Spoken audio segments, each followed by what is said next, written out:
नमस्कार, मी तेजस्वी महेंद्र पाचारणी. तुमचं सगळ्यांचं स्वागत आहे चक्रेश्वर फार्म आपल्या यूट्यूब चॅनलमध्ये. तुम्ही एस टीने प्रवास करता आणि आता तुम्हाला जर सांगितलं कोणी की NCMC कार्ड पाहिजे आहे, मग आता तुम्ही तर नक्की विचार करा की NCMC कार्ड काय आहे. मग एस टीने नवीन आता कार्ड आणलेलं आहे की ज्याच्यामुळे तुम्ही आता एस टीमध्ये प्रवास करायचा असेल तर हे NCMC कार्ड आहे ते बंधनकारक असणार आहे. तर नक्की काय आहे आणि काय आलेलं आहे GR हे आपण पाहून घेऊया. तर चला मग आपण व्हिडिओला सुरुवात करूया. महाराष्ट्र राज्य मार्ग परिवहन मंडळ यांनी एसटी प्रवास नवा डिजिटल युगारंभ सवलतधारकांसाठी NCMC स्मार्ट कार्डची अनिवार्यता जाहीर केलेली आहे.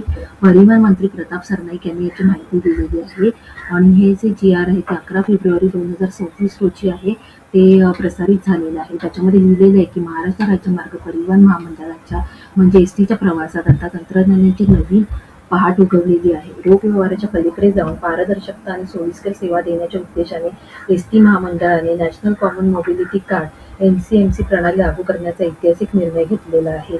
म्हणजे हे NCMC कार्ड आहे ते आता बंधनकारक होणार आहे. त्याच्यानंतर परिवहन मंत्री तथा एसटी महामंडळाचे अध्यक्ष प्रताप सरनाईक यांनी दिली, यापुढे विविध सामाजिक सवलतीचा लाभ घेण्यासाठी हे स्मार्ट कार्ड अनिवार्य असणार आहे. मंत्री सरनाईक म्हणाले की ही केवळ तांत्रिक सुधारणा नसून प्रवाशांच्या विश्वासाला डिजिटल बळ देणारे पाऊल आहे.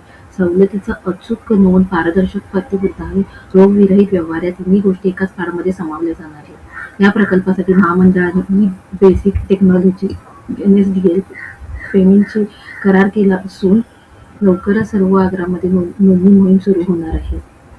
आता हे कार्ड आहे ते कोणाला मिळणार आहे ते बघूया. NCMC कार्ड या नव्या योजनेच्या समाजातील विविध घटकांचा समावेश करण्यात आला आहे. विद्यार्थी, शालेय तांत्रिक शिक्षण घेणाऱ्या विद्यार्थ्यांना त्यांच्या सर्व क्रमांकाशी जोडलेले कार्ड दिले जाणार आहे. शाळेत किंवा कॉलेजमध्ये शिकणाऱ्या मुलांना मिळणार आहे. ज्येष्ठ नागरिक, महिला, अमृत ज्येष्ठ नागरिक, सर्वसाधारण ज्येष्ठ नागरिक, महिला प्रवाशांना आधार संलग्न कार्ड मिळेल. दिव्यांग प्रवास त्यांचे UTID क्रमांक जोडून त्यांना हे कार्ड उपलब्ध मिळेल. पुरस्कारार्थी व पत्रकार, स्वातंत्र्य सैनिक, अधिस्वीकृतीधारक पत्रकार, राज्यस्तरीय पुरस्कार विजेत्यांना विभागीय कार्यालय येथील मुख्यालय आगारामार्फत वितरण होणार आहे. कार्डची वैशिष्ट्ये काय आपण आता जाणून घेऊया. कार्डची किंमत 199 रुपये GST सहित. जुने जर तुमच्याकडे स्मार्ट कार्ड असेल तर ते तुम्ही जमा केलं तर तुम्हाला 149 रुपयाचे कार्ड उपलब्ध होईल. वॉलेट आहे त्याचं तुम्ही रिचार्ज करू शकता. 100 किंवा 50 रुपयाच्या पटीने तुम्ही त्याचा रिचार्ज करू शकता. रिचार्जची सुविधा ATM मशीन, अधिकृत संकेतस्थळ, मोबाईल ॲप किंवा नियुक्त एजंटकडून सहज रिचार्ज करता येईल. नोंदणीसाठी व्यापक यंत्रणा, ज्येष्ठ नागरिक आणि महिलांच्या सोयीसाठी 3000हून अधिक एजंट नियुक्त करण्यात आलेले आहे. बस स्थानकावर नोंदणी प्रक्रिया पार पडत असल्याने ग्रामीण भागातील प्रवाशांनी याचा मोठा दिलासा मिळणार आहे. मग तुम्ही कोणतेही तुमचे एसटी स्थानक असेल तिथे जाऊन तुम्ही सांगितलं की तुम्हाला NCMC कार्ड काढायचं आहे, तुम्हाला तिथून काढून मिळेल. आता जर तुम्हाला एसटीने प्रवास करायचा असेल तर हे कार्ड आहे ते तुम्हाला बंधनकारक असणार आहे.